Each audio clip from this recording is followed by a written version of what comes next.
I have a great idea. But I'll never do it. It might happen. Sure. The monkeys might fly out of my butt. I don't think so. I don't see it happening. Hey, it's me, John. And me, Louise. I feel like you're the one that usually does the more sing-songy kind of thing, and I just went kind of sing-songy.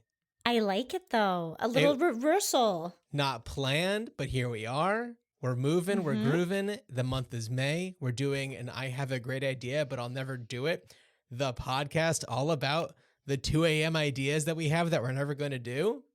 Seriously. Louise, Someone else should, though. Yeah, totally.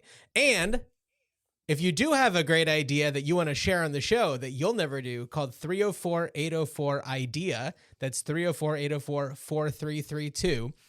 And leave us a voicemail. We'll play it on the show. You could also email us greatideapod@gmail.com. Louise, we did get a voicemail, but it was a butt dial. It was a complete stranger, but it was a butt dial. So I'm not going to play the entire 3-minute long message that they accidentally left. That's gibberish.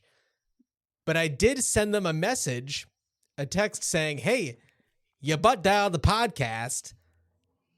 Why don't you actually intentionally leave us a message? And I never heard back, probably because they think that it was some sort of scammy kind of a thing. Okay. I don't blame them. Here's an idea, a great Tell me. one. Don't butt dial people. No. Tell your butt to keep its fingers to itself. That's right. Louise, how's your brain been recently? I mean, intermittent is the best way to explain it. Oh no.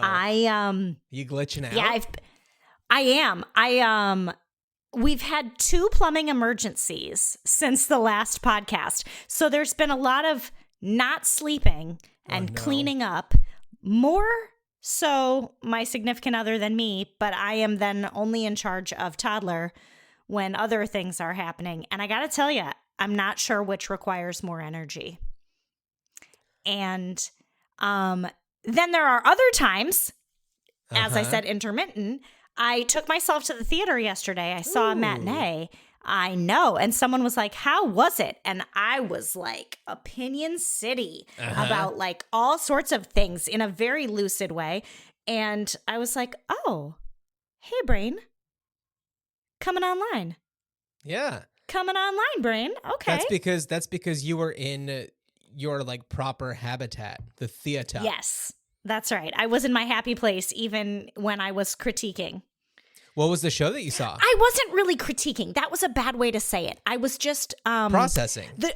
That's right, processing. I saw The Notebook, the musical. Oh, okay. And some things that took my brain on a journey were all very insider baseball things, in the same way that maybe a cinephile will watch a movie and be like, oh man, that was one long shot or whatever. Whereas like someone who's just watching movies isn't going to realize that that was all like one shot on a dolly and that 30 minutes was one take or whatever.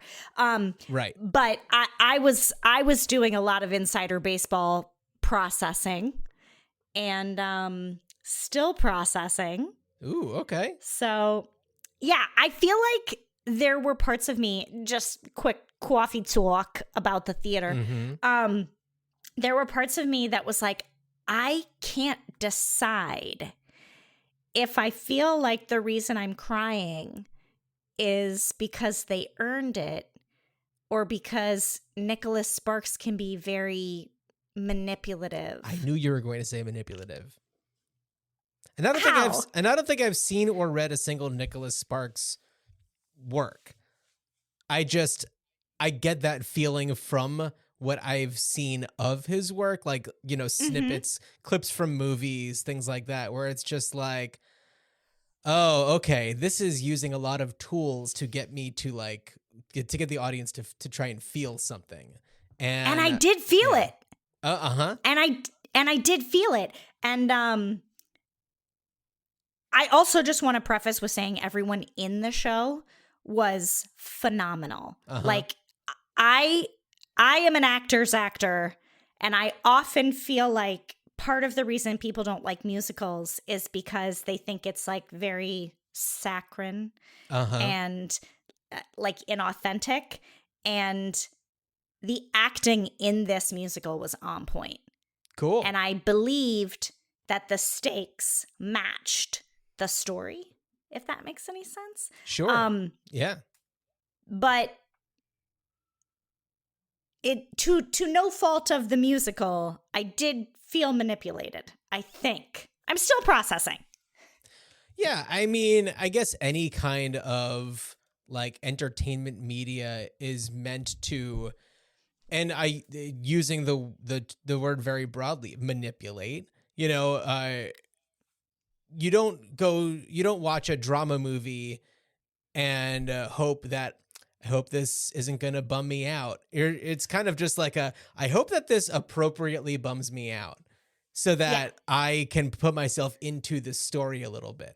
And it's like a little empathy tingler. Exactly. Ooh, empathy tingler. I like that. So Louise, this is kind of going back a little bit. You mentioned movies. I did have a great idea that does have to do with movies. If we want to springboard onto that. Spring into it. Hit me with it. I'm excited. Okay. So,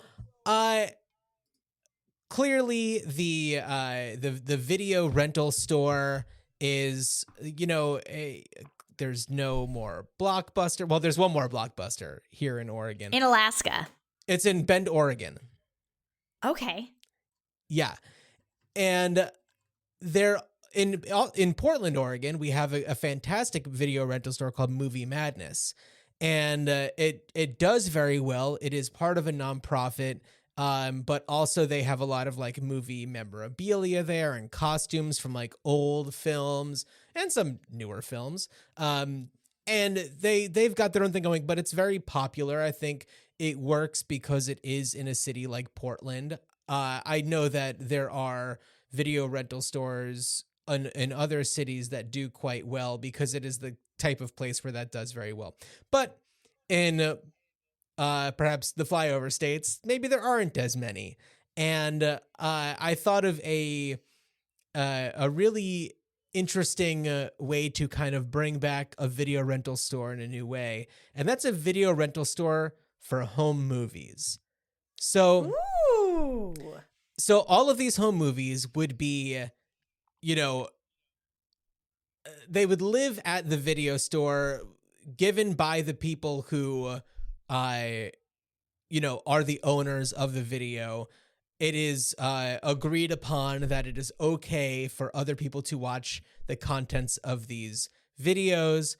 And it's a fun way to kind of get a peek, because how many times are you watching like some sort of social media clip and there's like some old home video and it catches your attention because it's just like, wow, that was what it was really like in 1988. And man, I can't believe that is still around and da-da-da-da-da. And so I think that home movies are a really fun way to kind of, look back at the past, whether it's your home movie or not. And I think that in the context of a video store, it gives us the benefit of kind of an unlimited, window into the past, because typically we only have our own home videos or like our friends' old home videos that we may watch. But now we have access to all sorts of different types of stuff. And so this solves a problem of, a form of entertainment that maybe could be, looked at in a new way, but also it helps people who are trying to declutter their homes to not have their old tapes, their old VHS tapes. And perhaps also these video stores could part of what they do, like you send it over to them. They also digitize the media so that you have a digitized version of your media, but also it can be rented out digitally. So yeah, they should also rent out the equipment. Like you can check out the VHS and a VCR. The VCR, yeah. so that you can you could Well, yeah. double up on that. I wonder, I suppose you'd also have to like retrofit a VCR, or maybe it would create a reason to make new VCRs that have like HDMI ports, because what TVs nowadays have the correct ports for a VCR, the RCA cables. So yeah, I don't know. I thought that it would be a really fun way to, I don't know, introduce the world to, their neighbors in a different way. Yeah, I like it. I also like about it, I don't have a whole lot of experience with this yet, but I will someday, about like school projects and how, like, when we were in school, you had to write, a 20-page paper and you had to have 5 different sources, and those were like whatever. But like maybe this home video from that period could be your source, because right now everybody gets everything on the internet, but it's like not as specific. And I was in a parking garage the other day, believe me, this has a point, and I was like, whoa, look at that Woody.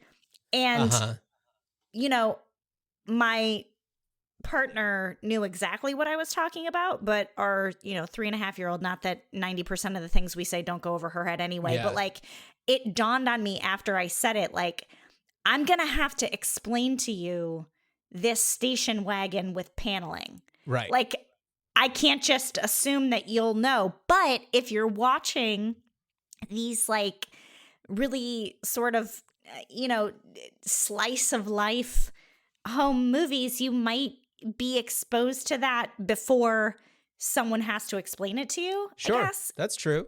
And that could be like a cool thing. I also really, really, really like how sort of interesting and low stakes it is. And I will explain that further in that I don't typically like reality TV because I don't, first of all, I respect writers a lot, and I feel like the time and energy they put into crafting a thing for me, I really, really appreciate. But the reality TV that I really enjoy is like the Great British Bake Show, because it is so low stakes and I can have it on in the background.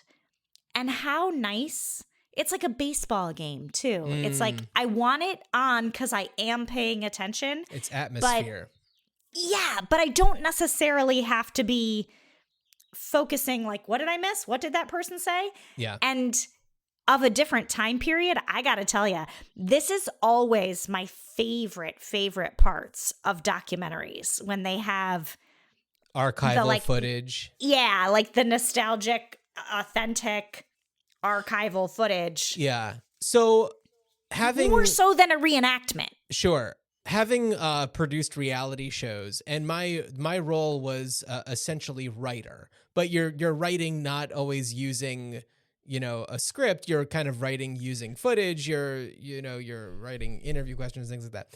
But also for people who are appearing on a reality show, and this was different at the beginning of reality TV, but now it has come to a point where if you are a personality on a reality show, you know the character that you're playing, and you know the person who you want to portray, because you know that people will be watching for all sorts of different reasons. And for home videos, you see people's authentic selves. And even if they're like mugging for the camera, that's them knowing that they're mugging for the camera. They're not trying to change their personality so that the world thinks that they're a different type of person than they really are. Right. And I guess it's like less, I don't know how to say it better, but it's like less provocative. It's they're being goofy in their driveway for the purposes of like the person filming, right? Rather than to create a brand so that they can sell a clothing line or a skinny vodka, or I don't even know, like they're not trying to skyrocket to fame to monetize. They're just goofing for the person filming them. Yeah. Like, that's cool. I mean, I like it. Good. I'm glad that you like it. I would be all over that rental store. Cool. Let's make it happen. Do you? Just Yeah, kidding. it was like, We're do you have never a gonna fun do name? it. Yeah, no. I don't have a fun name for it. Okay, I that's don't know. fair. Time capsule video. How about that? I love it.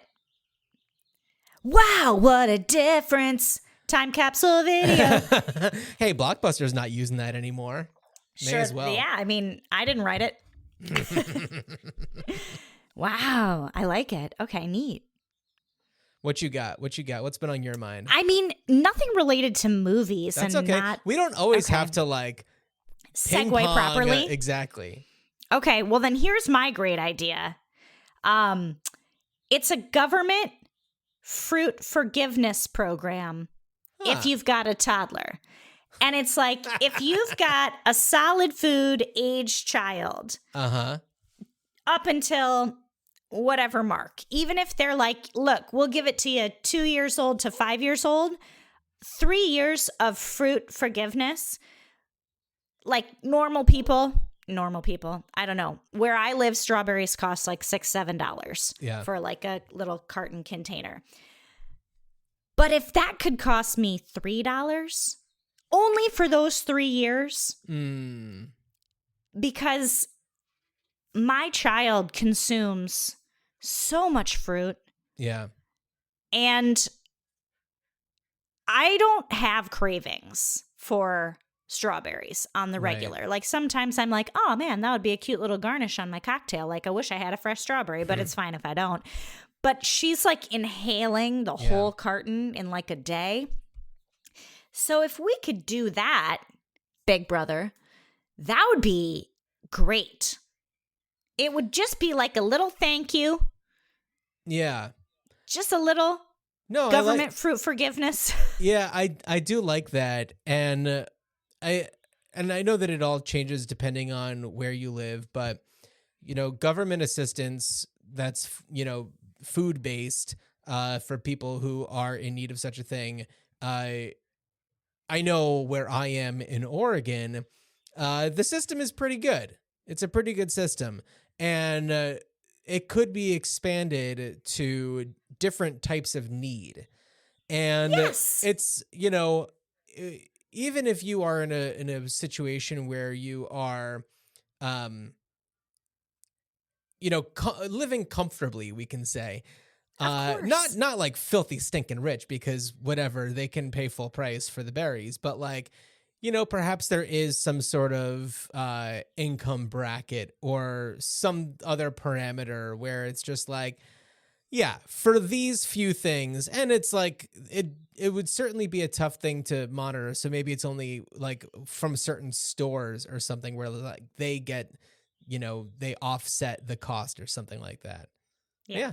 And I got to tell you, even if I was not in the bracket, I would still want the program to exist for people who would need it. Yeah. Just because I often feel like also people in situations, we'll call it the poverty line, maybe don't even get fresh produce on the regular anyway. So I would still want the program to exist even if I wasn't benefiting from it. But yeah, like a government fruit forgiveness just for like a year. Even like that would be. Hey, I've got a fruit kid too, and that kid, if you just put a bottomless pit of like blueberries in front of her, she would just never stop. That's right. Look, and I'm not saying all of us are fruitarians, okay? I'm just saying for a time, just a blip to help out, blip to help out. Well, also it's a healthy food. It encourages sale of, fresh fruit rather than like processed sugary fruit products, we can say. And Sure. I think that's a really cool idea. I like that. Okay. Do you have a name for that since we're talking names? I don't. Government fruit forgiveness program. Yeah, I don't know. I do have something that is food shopping related. You want to hear it? I do. I had a really vibrant imagination the past few weeks since we last recorded. And so I feel like I'm hitting a lot of the different categories here. So how many times, okay, First of all, when you go to a grocery store, are you a rolling shopping cart person or a handheld basket person? Ooh, okay. When I was a city dweller, I was a basket person because Okay. I was like, if I got to carry this in the basket around the store, I need to carry it a couple blocks home and up some stairs. But now that I'm in the burbs, I'm a cart pusher. You're a cart pusher. Mhm. I'm mostly a basket person. Sometimes I'll do those little like stubby carts if Yeah. like I'm doing things that maybe are just cumbersome that are just not going to work out well. I do live in a city. It's like a residential area, but I do live walking distance from multiple grocery stores. So I am not doing like huge shopping. So I am typically basket through and through. And I find that I am always having to say, because I have my canvas tote at the bottom of the bag or at the bottom of the basket. And so whenever I go up to the line, they're just like, I need any bags. And I'll just be like, oh, there's a bag at the bottom. Or I just instinctually say like, there's a bag at the bottom. Wouldn't it be nice? Because what else do you do with that bag? You know, you're just kind of like shuffling it around that basket. You stick it at the bottom, you're good. But when it comes to bagging the groceries get unloaded first, then the bag gets unloaded, which kind of wastes a little bit of time when it comes to bagging. So if there was a shopping basket that had a compartment for your reusable bag or bags, maybe it's a little like slot underneath, like a little slow compartment, or maybe it's something that's like on the side that's just like a little compartment so that you can get everything in there while also having your bag accessible. I like it. That's We where are I'm at. also canvas bag people. Hell yeah. It was actually one of the things on my wedding registry, and people were like, "Are you joking?" And I was like, "I am not. Buy me this." But we have a plethora of canvas bags, and I was thinking as you were talking, wouldn't it be amazing if you could also like trash can liner the basket with your bag and then put your groceries in it? And then when they check you out, they can just scan, and then you undo the liner and it's already like even packed up in the bag. Imagine that. You'd need a new canvas bag for this, but I was just thinking while it was happening. I like it. I'd be surprised if there wasn't already some sort of, you know, bag that is meant to kind of line the basket. But I haven't seen any in the wild. I also feel like a little bit, you know, not that I'm a great bagger, but I often feel like I need to micromanage the bagger. So I do a lot of the bagging myself because I'm like, actually, it will all fit. Let me show you. I typically let them do their thing, and more often than not, they are way better at it than I would be. They would do something where I'd be like, ooh, I didn't think this was going to fit, but you made it work. Okay. And honestly, it's like, it's pretty low stakes for me. Totally. Maybe that says something about my psychology. Like I'm so like out of control in all these different ways that I need to control the grocery bag. However, if I'm at a grocery store and I have purchased an item that is meant to be eaten in the car as soon as I get there before driving away, I will keep an eye on where they're putting it so that I know how to get to it when I get back to the car. Nice. A little treat for the road. A roadie. I like it. No, that's a good idea. Like just even, it doesn't even have to be that high tech. Like just like get it's no those tech. like bungee cables and be like, drape it over this. Yeah. Easy. Easy peasy. I like it. Yeah. We got it. Yeah. I love it. I'm going to give you kind of my the idea categories that I have, and we'll see if any of yours fit into those. Okay. I've got, I guess, practical fashion, animals / pets, moving, an app, and then I have what you challenged me to about 2 hours ago. Okay, nice. I have some fashion. Let's do fashion. I have some fashion. Okay, I have two, and one's an app. Should I burn through both of them? And Yeah, let's do it. okay, so the first one is super easy and quick. It's called Skants. And they're like a skirt and they're like a pants, but it's longer. Okay. So it looks like you're fancier than you are, but it's like not culottes. Not It like culottes. looks like it could be a skirt, but it's Okay. pants. Okay. So it's a way to sort of just be like a little bit dressier. I know this is super silly, but I was watching a reel or something, and somebody said, like, for 30 days, I made an effort to be more put together when going out into the world and do things, and just to like as an experiment to see what it would do. And they were like, people treated me differently when I was like just a little bit more put together. Huh. And I got to thinking, like, I do kind of live in spandex a little bit. And then one day I got dolled up to go somewhere, and my husband was like, oh, huh. Like, look at you. And I was like, are you kidding? Like, it's just jeans and a silk shirt. But because I live comfortably, Yeah. it's kind of like a special occasion to like just be a little ticked up in appearance. So Skants. Skirt Skants. pants. Might I ask what you would wear skants to? Where are you when you're wearing your skants? What wouldn't you wear skants to? You could wear it to a birthday party, a backyard barbecue, shopping at the mall, groceries. And we're talking You could- like ankle length situation, calf length. yeah, ankle. Calf might be a little too short. I Too don't short. know. Okay. Calf Maybe might, somewhere splitting the difference if you're feeling calf a little might be fun okay, and flirty. though. But calf might be okay though. Yeah, if you're feeling fun, like flirty, you need a little more breezy in there. The reason that I hesitate for calves is that there's more swish movement for someone to realize that it's not a skirt, maybe. Got it. Like they have to elevate you enough to, I don't know. And it's like there's more to it than that. It's like the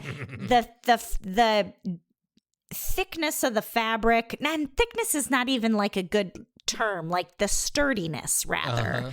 Like you can have a very, very plush, like milky, pillowy denim. Okay. And you can also have a very stiff, structured denim. So it's just like the way that it moves has to be skirt-like without feeling like you're at like Woodstock. Does that make sense? Yeah. So also, you first described this as being like a skort, which in my mind, when I think of a skort, I'm thinking of shorts that have an extra layer of fabric that kind of goes around it. And so Okay. Am I off on that? No, Okay. I didn't think about it in that way, but now that you say that, I'm like, oh, so then I guess they could be knee length or like calf length because you'd have that extra bit. Right. So that's what I'm wondering is it essentially pants, but with an extra thing going on? You know, I think now that we've really, really dissected it, I think you're right. I think it is an extra bit. Okay. So that there's no confusion if it's pants. So yes, Got to it. that.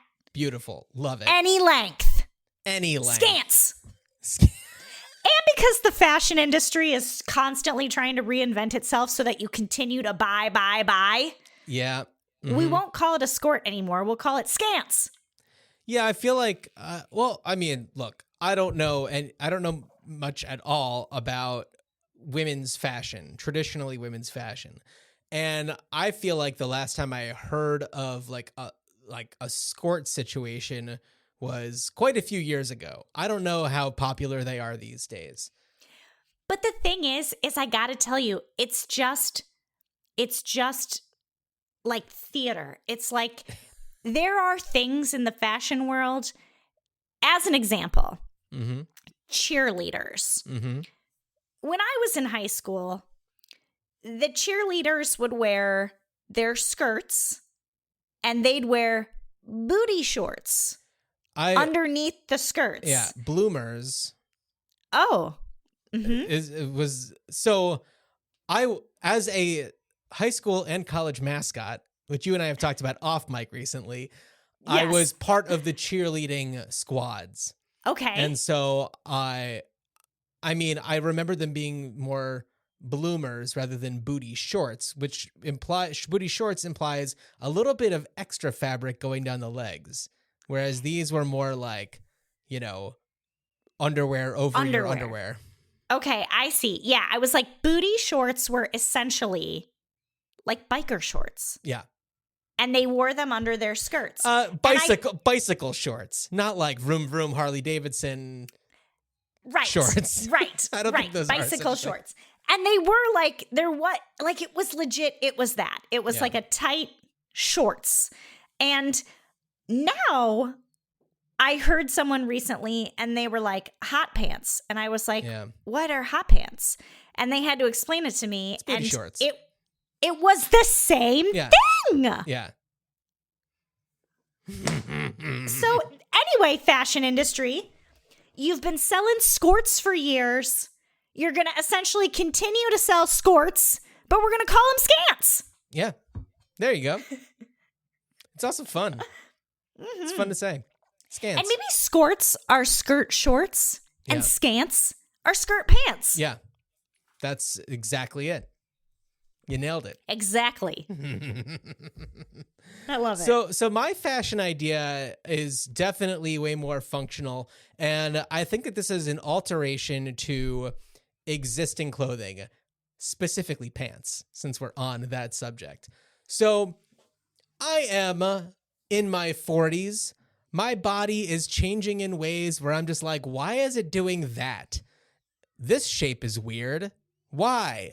And I'm finding that my pants are not staying up in the way that they used to. And it's very irritating, and I don't like it. I don't always want to wear a belt. Also, I have never really been a suspender guy. So, look, it's 2024. We are hacking our bodies in new ways, and I think that it's time that we surgically implant a snap to the back of our lower back. Nice. And then you just kind of attach something to your pair of pants so you can snap it to your back. Because also, sometimes if like I'm just like, these pants are fitting me great, and I'll like move a weird way and it's like they're halfway down my ass. And it's just like, no. That's got to stay up there. These were fitting me great. Yeah. Maybe. Wow. Straps. Surgical snaps. So, I mean, I say surgically implanted, but it's more of a piercing. But I guess there's, this is a way to kind of train our body to evolve so that this is just becomes part of what our bodies are like. Yeah. You don't have to like explain or think too hard about it. Just, this is an idea. This is just I'm not here to figure out how to make it happen. I'm just here to tell you that it needs to happen. That's right. 304-804-IDEA. That's 304-804-4332. GreatIdeaPod@gmail.com. Louise, you said you had an app idea, fashion app. I do. And I'm not sure like how practical it is, but that's not why we're here. It's a tailor app and not the Swift kind. Basically, up and coming seamsters and seamstresses, tailors. Yes. Will offer to make your garment at the price that they think the work is. And there are different levels. I don't know if this happens for men's haircuts. It certainly happens for women's. You can have like the apprentice do it. You can have like the master person do it. And then you can have like the creative person do it. And you pay for your haircut in these like tiers based on the experience of the hairdresser. Okay. So you can do that within the app. You can pick, I want to get it done as cheaply as possible, or I want this to be essentially a replica of the thing that I want. Here is an example of how I would use it. There are these swimsuits. I think they're like specifically like modesty type things, but the way that they're marketed is you don't need a cover up. It's like it's basically like a jumpsuit or a romper, but it's a swimsuit. So you have like the support in the chest. You have like the brief under it, but you've got the flowy top thing, and it does like a pretty flattering wrap that maybe ties at your waist, and it's like a one piece. I don't need it for modesty. I need it for UV protection. Yeah. My family is prone to melanoma, and now that I am also in my 40s, I'm like, I used to wonder if I could just be beautiful and tan all the time, and now I just don't want to have a problem. So the way to not have a problem is to like wear a rash guard. But this company, at the end of last summer, I wrote to them and I said, look, I feel like I love this so much. Like I really, really love it. But if for next season, you guys could do like high visibility colors, because my favorite thing to do on summer vacation is paddleboard. But if you're out on a lake where there are also jet skis and boats that go fast, like not canoes, you need to make sure that they can see you and not like, have some sort of disaster happen. So I was like, if you could do some high visibility colors, I would buy one in every color. Yeah. Because I would like to do that. And they wrote back to me and they were like, that is such a great idea. Yes. Huh. Cut to. On May 5th, they launched their summer line, which included 12 different colors and patterns. 0 of which were high visibility colors. Ooh. They were all like browns and mustards and blacks and navies, like every single one of them. Every single one of them. 12 colors, none high visibility. I'm like, not even a cherry red, which I am a fire sign for those of you who like to occasionally believe in horoscopes. And I have to be very careful with red. It's a power color. Not that I can't ever wear it, but it's not my regular thing. Not just because I'm an Aries, but just regular colorology or whatever. But not even a red. And it just made me like think, I would like to, so to get back to my idea, I would like to take a picture of this garment. I would like to purchase the spandexy swim UV protective material, send it to someone with my measurements and say, make me this. Wow. Fashion hacking. I like it. I know. Or as another thing, I am 5'1.5", and typically 90% of the blue jeans that I have, I need to have altered. Yeah. Because I am a shorty. If you just said, this is the pant, this inseam, and then they mail it back to you, that would be great. Yeah. Like shortening a garment that already exists, like a typical tailor, just maybe a beginner who's going to like get the job done and let's get serious. I'm going to step on the back anyway and it's going to get all torn and tattered on the, Right. I don't know. Cool. I like it. Yeah. I like it. Do you have a name for it? Just a little something. I don't know. My Tailor app. My Tailor app. How about this? I've got, why don't I do my app idea and then we'll move on to our challenges from the last episode. How does that sound? Great. It sounds great. Okay. I feel like you're going to like this one because I know you pretty well. Okay.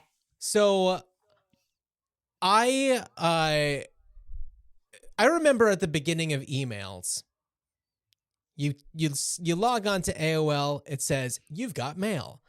And it's just like, oh, okay, interesting. I have maybe 1 or 2 emails because who knows my email address, but, a handful of people. However, now you get dozens, if not hundreds of emails a day from every single company you've purchased something from or even looked at their website for in the past, 15 years. So right now I'm on the job hunt. I've been interviewing. I've been, submitting resumes for things. And every time my phone makes a notification sound for an email, I'm like, is it news on that thing I interviewed for? And then it's just like some garbage.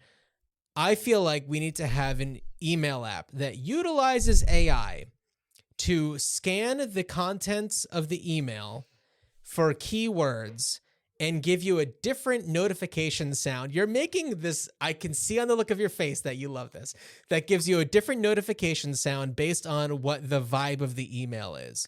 So if it contains the word unsubscribe, it's going to be an email from some sort of company or something. It can be ignored for a certain amount of time. If you are, like I am, applying for jobs and it scans and it sees the word unfortunately, it gives you a different chime than something that might give you hope. I like it. If it's, and then also it's like if it's from a sender where it's like, a known person that you can correspond with, that's something different. But it's like, if we're going to be using AI, it should be doing shit like this. Yes, and, 1,000. Yeah, we wanted to make our lives better, a little bit less stress and anxiety. And so if a tone from your phone is the way to kind of do that by controlling that, then let's make it happen. I also feel like I have different sounds for different alarms in the morning. Mm-hmm. And I have different sounds specifically for like certain friends that will text rather than just like any text. Yeah. If we can set up those parameters, come on, AI. Yeah. Yes.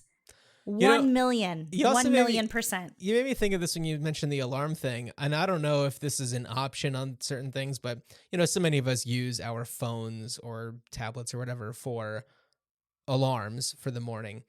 For the snoozers out there, is there a way to have different tones for each time you snooze? So it's like the first alarm is maybe a little gentle, whatever, and it's enough to get you to be like, snooze. The next time it's just like, okay, you had your 9 more minutes. Now let's think about making it happen. You snooze one more time. And then the next one is like, Sony Dream Machine style. Yeah. That is I don't know that exists. And it should. And it should. Because I tell you what, I have manufactured that process in that I will have an alarm go off at 8:08, 8:18, 8:28, and they get increasingly more aggressive for getting my child in the car to get her to daycare. And so even she hears like the first one and she's like, time to get in the car. And I'm like, yup. And then she dumps a puzzle out on the floor. And I'm like, no, you knew it was time to get into the car. Put that puzzle away. But on the third one, she knows. So I have manufactured this with multiple alarms, but how great would it be to just have had to snooze it? Yeah. Yeah, absolutely. See? We got this. These are actually really great ideas that somebody should do. 304 idea. Call us. Leave us a voicemail. greatideapod@gmail.com. Write to us. Make our dreams come true. Yeah. Louise, what did I challenge you to on the last episode? Okay. Well, last time, a little passive aggressively, you swung the challenge back in my face of the previous challenge that I challenged you, and it's interior paint. Did you see that as passive aggressive? It was aggressive. It was I don't know. Well, okay. Assertive aggressive? My intentions were not aggression. I would never. And if you ever perceived something coming from me in your direction as in any form of aggression, no, I would hope that you would call me out in that moment. Yeah, but no. You stumped me with a challenge, and I was just like, I don't know, like, and it was kind of just like, I'd like to see what your brain can come up with. And here's what my brain did. Okay, get ready. I got 4 variations on a theme. You apply the paint frosting icing style. And so the consistency of the paint is thicker. And you use you glob it on like the way you do icing on a cake. And you use a scraper to just smear the pigment around. And I don't know how much you've if you have a cake on a cake turntable and you have the scraper and it is smoothing out the frosting, the icing, and then you have the excess and you wipe it off the scraper back into the bowl. So you glob it on, you scrape around the pigment till it's evenly coated, you remove the excess, and you let it dry. Idea 1. Idea 2, similar, different icing consistency, but you know how sometimes you can squeeze it onto the top and it dribbles down the sides? Yeah. Okay, you squeeze it across the top border by the ceiling and you scrape it downward. And it's in the same type of thing where the consistency is not that of runny in a bucket interior paint. The consistency is workable in this way. And then it's thinner. It runs a little bit, and then you got to, brush it out, smooth it out. You squeeze a little more, it dribbles, you brush it out, It also probably means that the tools you're using have to change. The scraper clearly has to be, not really a scraper, because otherwise you might hit an uneven older home wall and you're going to chunk something off. But that's the general idea. Okay. Third take on the theme. It's the backsiding of some, we'll use air quotes for the listeners, wallpaper. But essentially you unroll it, you roll it on, you credit card squeegee it on, and then when you feel however long it has to be, like 10 minutes, 20 minutes, whatever it is, then you peel off the wallpaper and the tacky other side was the paint that's on. Not dissimilar from certain cosmetic lip stains that women put on their lips. I don't know if you've seen these, but they're gummy. It's a little bit gummy, and you put it on. We'll call it purple for a particular brand, but it's this really shimmery, tacky, sticky gel that's purple, and you wait 20 seconds, and then you peel it off in the way that you would put maybe Elmer's glue on the palm of your hand in elementary school, and then peel it off. And then it's a lip stain that's oil resistant, and it's so that your lipstick doesn't have to be reapplied throughout the day. So it's just but in that way, but the wallpaper sort of tactic where you put it on, you smooth it out, and then you peel the paper off, but the paint is still on the wall. I'm thinking right now, before you go to 4, I'm thinking of a fruit roll-up. How it is a square of the gummy, flat, square, whatever. And then you've got the I don't even know if it's still like this anymore, but the plastic thing that you peel off. So yeah, you put it all up, you get it how you want it to be, and then you peel that off, and then you peel that off, and it's up. And it's not like wallpaper because it is wet and tacky. Yeah. And it has to kind of wallpaper, you have to be really mindful when you're lining up the pattern or whatever. And so it's a little more liquid and forgiving than wallpaper, but there is an adhesive side that comes off. Okay, number 4, sticking with a cosmetic inspired idea. Okay. It's like a gel manicure. So you put the paint on and you get it the way that you want it. You apply it, and you can kind of be a little sloppy with it because you're going to use a tool to go around like your nail or your cuticle to get it off the skin. But when you're ready, you stick it in a little machine and you put UV rays on it, and it dries and hardens. So similarly, you slap the paint on the walls, you apply it. You know, if it gets on the ceiling, it's fine. You wipe it off. If it gets on the floor, what's that called? Molding. It's like a kick plate or whatever. You know, you can wipe it off. It's like the consistency of the paint is a little bit different in that it's not as big of a deal if you get it somewhere because the cleanup's super easy. Right. And when you get it the way you want, you can get like a dome shape light.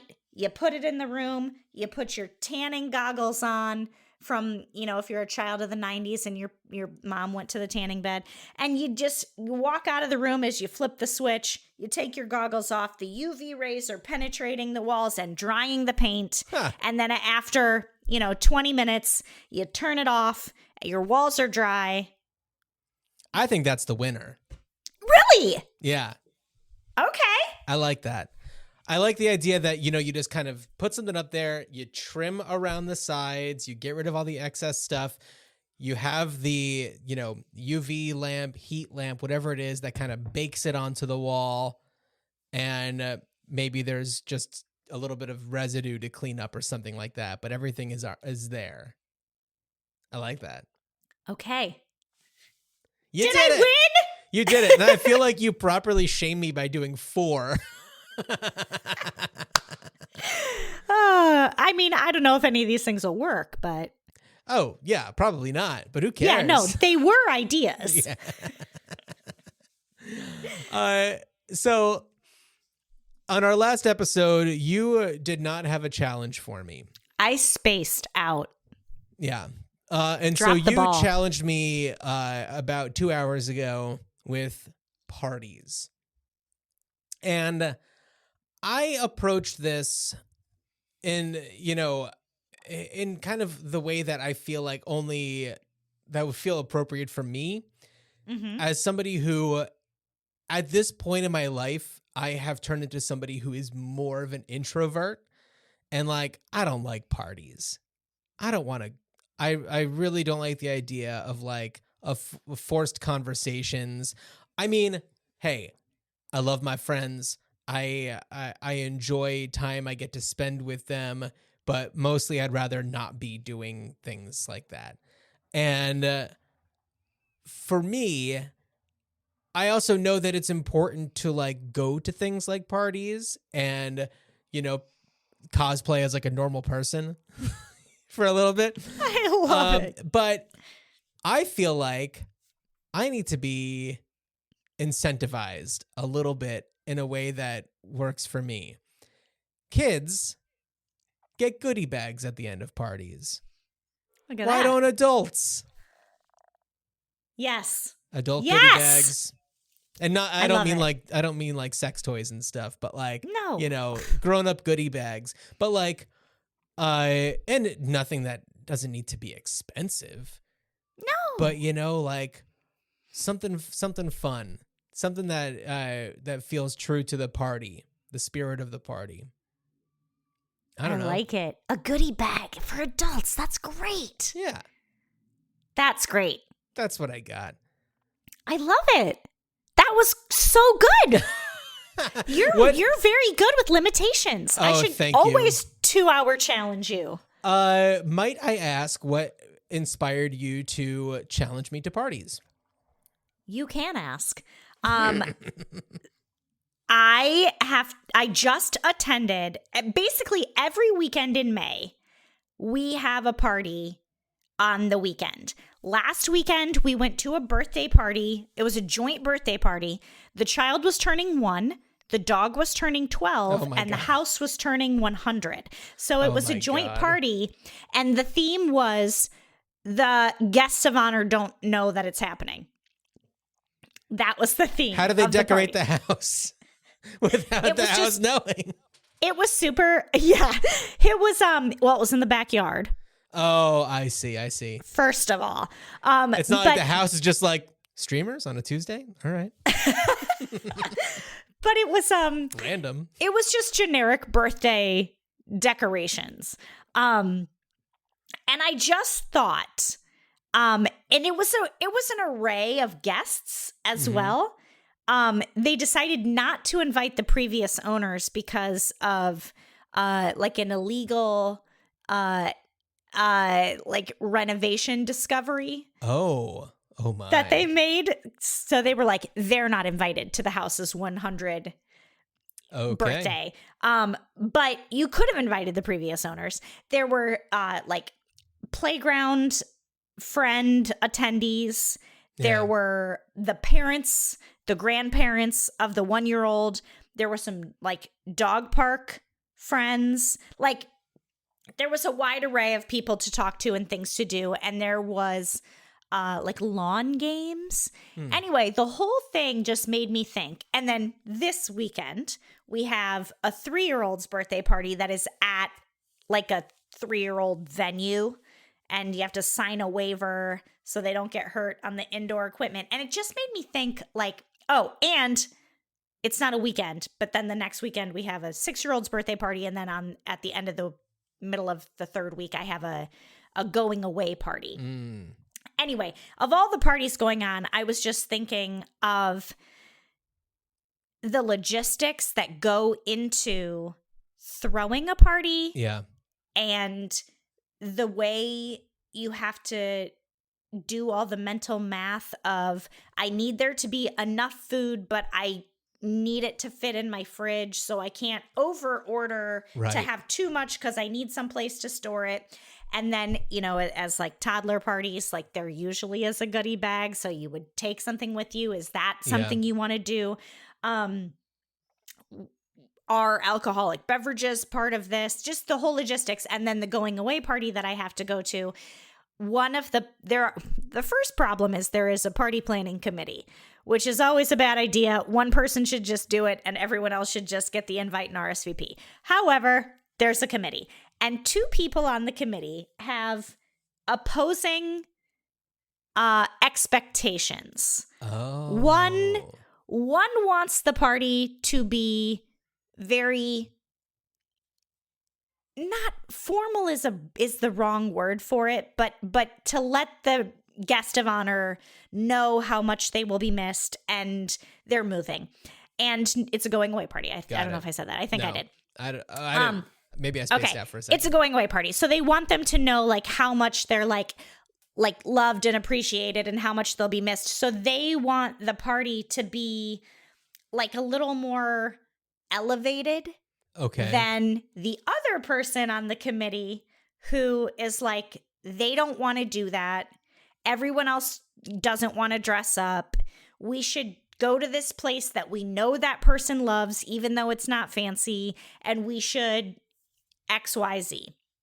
So it got me thinking as I was watching the dynamics of this committee play out and knowing how much in advance I have to have things planned because of said toddler parties. And I was like, boy, I wonder what kind of ideas can come from just like parties. Yeah. Yeah. And by the way, Parties. the second person that you mentioned on that committee is the right one. Absolutely. Yeah. That is my opinion as well. Well, hey, I love it. And look, parties are something that comes up for everybody at some point. I know that I'm really going to have to start thinking about something for my kid who's having a birthday this summer. And I've started looking into things and being like, oh my God, that's so expensive. And I know that this limits how many people can be there. And this is only allowing for 10, kids and 8 adults. And it's like, how's that going to work out? And honestly, like the runway that you need sometimes, because people go away on summer vacations and you want to have like the certain people there and you got to send the invite and then give them enough time to RSVP. Yeah. And like, there just needs to be, I don't know, like. Well, yeah, it's just like, okay, well, I know that like my parents are going to be in town. So that's 2 more adults. And then it's like, and then, these grown-ups are going to have to be there if this person is there. So that's 3 more adults. And so then politics. it's like me and the mom. And it's just like, at this point, none of the other adults can stay if they're dropping their kids off. Even if they're like our friends, we're just like, sorry, you got to go find something to do for 2 hours. Yep. I don't like it. No. It's a racket. It's a whole racket. Making memories, core memories is a racket. Louise, I've got a challenge for you for the next one. I'm excited. Louise, I want you to invent a new sport. Oh my word. Okay. Do you think that that's possible? Yes, because I'm an optimist. Yes, and I'm also an overachiever. So yes, I do think it's possible. I'm going to say this. We only need 1. We don't need 4. Okay. One good sport. One, it doesn't even need to be good. It just needs to be new. Okay. Your challenge is a lot more specific and also a lot broader. Stickers. See, these one-word challenges are fascinating. Okay. Yes. Stickers. Got it. Mm-hmm. Okay, well, we love to hear your ideas. 304-804-IDEA. That's 304-804-4332. Leave us a voicemail with your great idea. Perhaps it's a new sport. Perhaps it's stickers. Perhaps it's about fashion, whether it's adapting something to make yourself feel more comfortable, or perhaps to help be more visible when there is a speedboat coming through, or perhaps it's something that's more functional. We'd love to hear from you. Also, greatideapod@gmail.com. Louise, I know that right after this, we're about to record some of our other podcast, Got It. So everybody should go check out Got It. It's our plucky utterance game show. Word game. Not everybody has an hour to listen to us talk, but everybody's got 2 minutes. You got 2 minutes? Check out Got It. It's punchy. It's fun. It's brief. And Louise, thank you for hanging out with me. Thanks for hanging out with me. I don't see it happening.